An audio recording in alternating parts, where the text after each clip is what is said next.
Mali-maliit ang pera pala na dinahakot namin. Ito pala yung pinag-uusapan doon. Paano na yung bansa natin pagka ganito?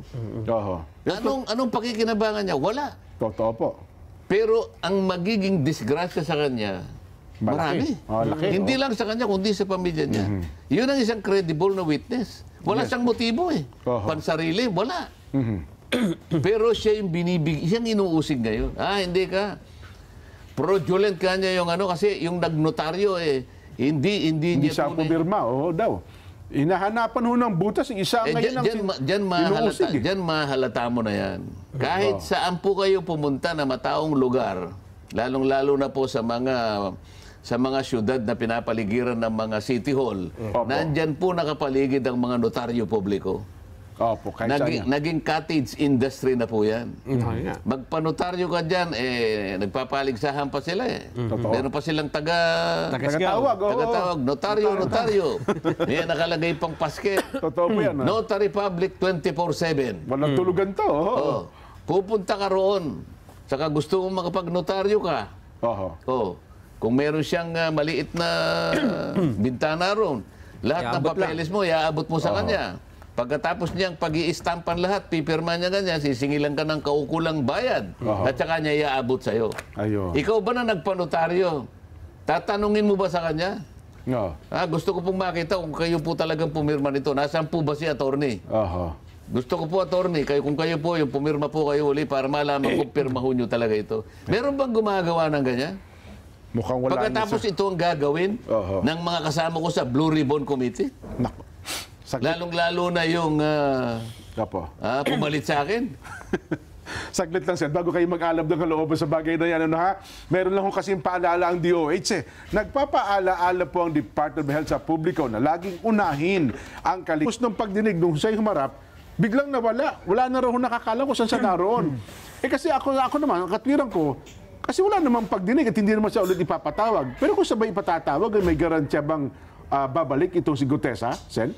Basta wag lang nilang takutin kasi ngayon may nagsasabi na meron daw siyang 5 milyon na nakapatong sa kanyang ulo kaya grabe tatago yung tao. Yun nga yung sinasabi mo kanina, Nelson. Lahat ng gustong tumistigo dahil sa ang pinagsasabi na nito ay patungkol na dun sa mga talagang nakikita nating mastermind talaga. Gagawa't gagawa ng paraan. May nakita ka nga akong mga mangilan-gilan na nakikita ko ng reliable na information na galing nito mismo sa mga i-final nila sa ICI. Di umano tungkol dyan sa sworn statement ni Gutesa, pinipilit nila na yun ngang pati yung notaryo talaga ginagawa nila ng usap Samantalang nakita naman, palibasa yung karamihan doon sa mga kasama ko, hindi abogado, sa Blue Ribbon. Pagkamali nila na ang pinakamalaking bahagi ng kanyang pagtitestigo o yung credibility ng kanyang testimony ay nandun sa notaryo. Hindi, nawala na nasaysay yung notaryo nung siya ay nagpasya na talagang lumabas at humarap sa pagdinig sa Blue Ribbon. Wala nang issue ang notaryo doon kung tutuusin mo Ang testimony niya ay binigay, binasa niya, at nagkaroon sila ng pagkakataon na tanungin siya. Base sa kanyang paglalahad. Under oath. Under oath yun. Sumumpa siya, humarap, pinagtatanong, sumagot, hanggang matapos ang kanyang presentation. Pagkatapos hahanapan mo ng notaryo. Wala na say-say yung notaryo. Hindi nila maintindihan yun, pero pinipilit nilang gawan ng paraan para sa ganun, maipakita sa kaisipan ng publiko na akala mo may kaugnayan pa yung notaryo. Parang vital talaga, no? Kung halimbawa hindi siya humarap, baka sakali.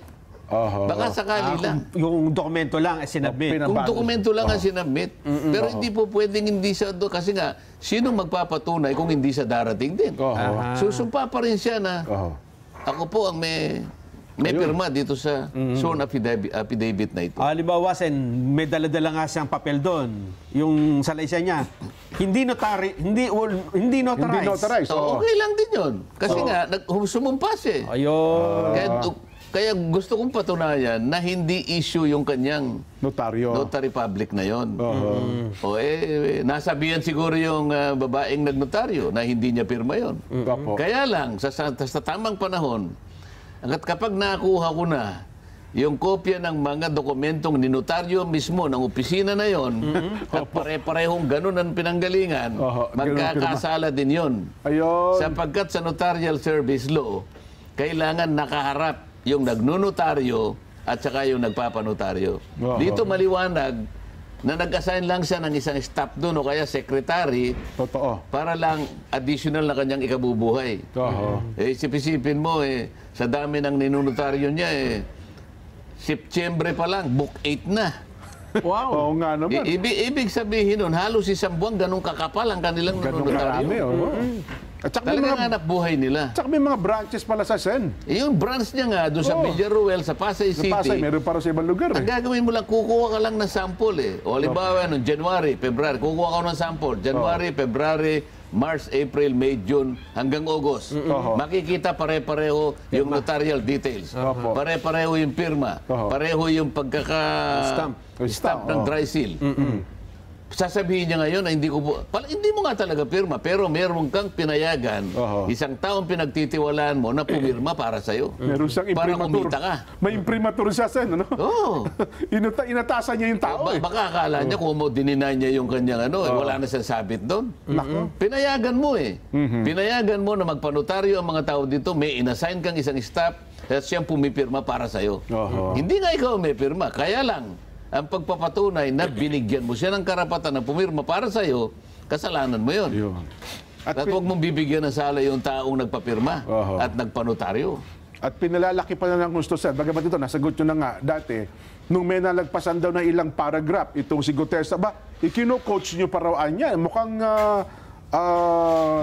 ginawa ng usap. Pati yung Jarius Bondok dyan sa dati mang ginagalang kong mga kolumnista. Pati ba naman yun hindi nyo maintindihan? Sinasabi ko na nga, 4 kaming merong kopya noon. Opo. 4 lang ang binigay niyang kopya. Siguro, kukunti naman ang napagawa niyang kopya. At yung hawak niya ay Xerox copy. So, yung chairman ng Blue Ribbon, Senator Ping, Senate President Lacson, Soto. katabi ko doon ng panahon na yun ay si Senator Win at ako. Habang binabasa niya yung kanyang deklarasyon, yung kanyang paglalahad, sinusundan namin. Sinusundan namin kasi gusto ko yung actual recording. Naku, kung ano-anong pinagsasabi ron. Na meron daw kasi siya sinasabing box. At sinabi ko raw, maliit. Wala ko sinabing ganun . Sabi ko, basahin mo, huwag kang nagmamadali. Basahin mo, may nalalaktawan kang isang linya . Dalawa, isang linya. O di sana, kung mali yung aking ginawa na yon, di sana sinabihan ako ni Senator Ping o kaya ni Senador tama naman nasusundan namin . Di sana sinabi niya, ano sinasabi mong nalalaktawan? Binabasa na, wala siyang nalalaktawan. May nagsalita ba isa sa kanila? Wala. Alam din nila may nalaktawan siya . Yung palang hawak niyang kopya, na Xerox copy, wala talaga doon sa original . Putol po kanya. Kaya binigay ko na yung kopya ko para yun ang basahin niya. Sa kanya rin galing yun hindi naman sa akin . Ang dating parang kino-coach nyo, nalalaktawan kayo, mukhang hindi ito yung kasama sa script. Parang ganun kaya ang ako dating. sinasabi na kung sino man yung tao na gustong tumulong sa Estado para papanagutin ang mga mastermind, sila ang inuusig. Isip-isipin mo na sabihin ko na kinausap ko yung tao na yon dahil nagpasesya na kausapin ako . Ayoko nga dahil may session kami, sabi ko nga. So sa madaling panahon, pinuntahan ko kung talagang meron nga siyang hawak. Nalaman ko ngayon na meron daw nagpapunta na ron, kinuha CCTV, kung talagang ako'y pumunta ron o ganyan-ganyan. O sabi ko, okay lang. At makikita ninyo kung anong oras akong pumunta at anong oras akong umalis. Ayun. Tingnan natin. So parang yun, pati sisilipin nila. Pati yung sisilipin nila sapagkat lahat na lang ng gagawa ng paraan para sa ganun mapanagot natin ang mga tao. Kasi nga ayaw nila . Ang aking pagkakaalam dito, ayaw nila na matuntun talaga kung sino yung mastermind. Kaya ganitong ginagawa nila. Ako naman, ang kagustuhan ko, mapanagot natin, maibalik ang kinamkam, ang ninakaw na pera ng bayan. Yun ang kagustuhan ko . Ako na lang yata lumalaban ng ganun . Sila lahat, Parang ang gusto nila, ako pa ngayon ang pinasasama. Parang ayaw nilang matamaan kung sino yung... Halatang-halata mo naman ngayon, di ba? Oh. Nako. Pero doon sa, balikan ko yung punto na, so, tsaka sendo sa Diskaya, well, hindi naman yan, sabi natin, hindi restitution. Diba? Gaya ngayon, yung mga sasakyan natin ng Diskaya, ipasusubasta na. Kinuha naman nilang lahat, di ba? Opo. Ano bang gusto nila ron? Hindi mo na pinakikialaman yun. Bahala na sila doon. Basta tao ang mini-maintain kong palagi. Kaya ko lang sila kinasangkapan para lang matugis natin, para matukoy natin, maipalitaw natin, mapanagot natin sino talagang utak dito, sino ang ugat ng lahat ng ito. Ngayon, kung ayaw pa niyong maniwala at kayo na gusto pang palitawin yung kaibayo, kabaligtaran na to, ang gusto niyo talaga, ang mahuli niyo puro sapsap na lang. Kaya pa lang kanilang mga pinagdidemanda ngayon, puro mga kawani lang ng DPWH. Wala silang ni isang politiko na dinimanda. Wala. Ayaw nila yun. Ako? Teka lang, doon sa...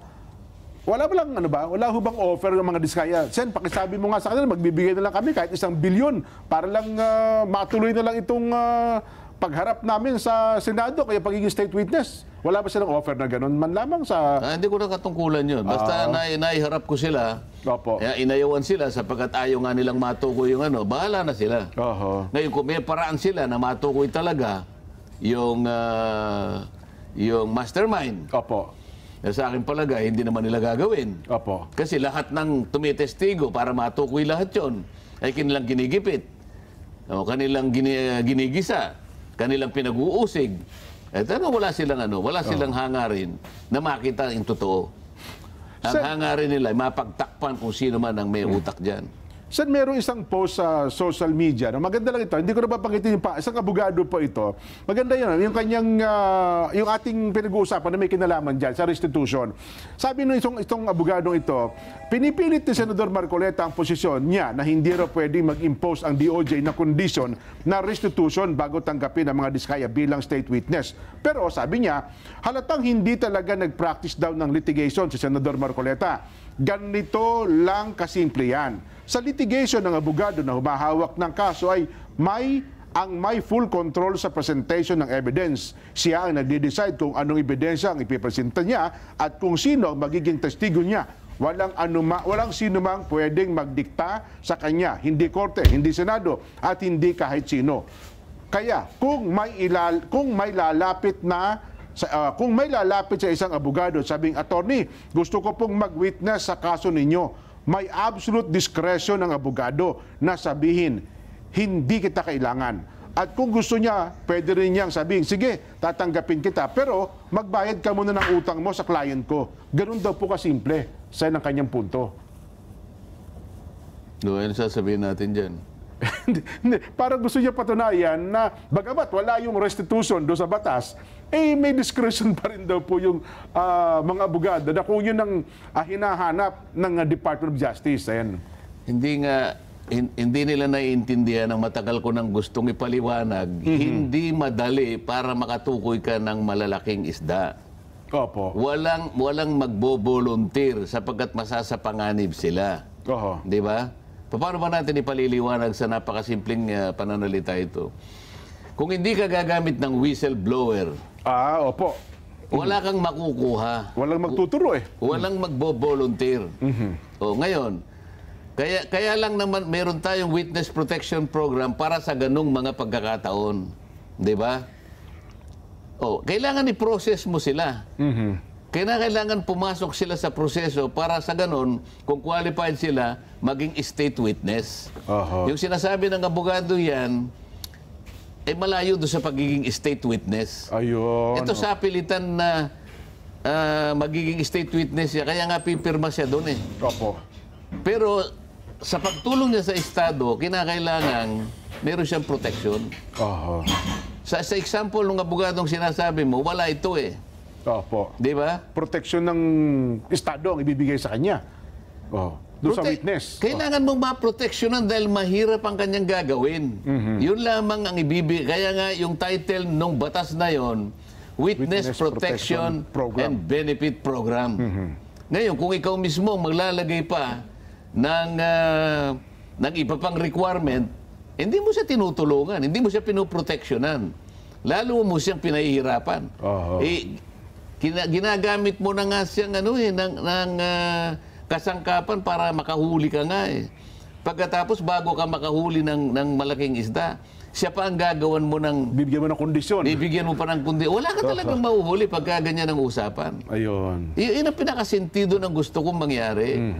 Kasi napakarami kasing mga abogado na kanya-kanya ng pagkakaintindi sa batas, pinakasimple na yung gusto kong mangyari, lalo nilang pinalalabo, pinag-uusapan.